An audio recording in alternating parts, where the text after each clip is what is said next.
So ayun guys, happy Friday na naman sa ating lahat, ano.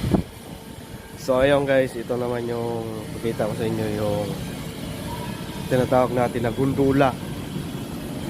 Ang purpose naman ng gundula, pang high rise na building. Ito yung ginagamit sa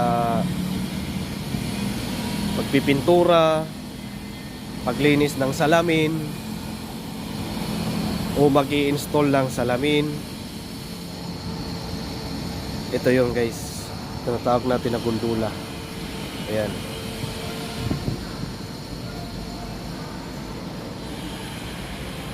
Kahit mga 60 palapag kaya nito, pero may limit na tao to. Pag ganito kalaki, dalawa lang ang pwedeng sumakay. Ayan.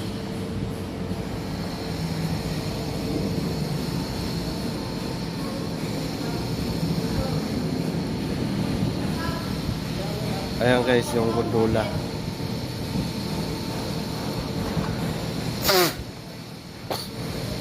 Pang high rise na building. Ito yung motor niya.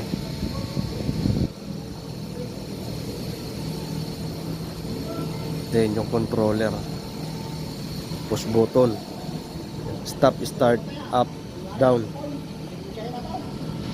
Ayan.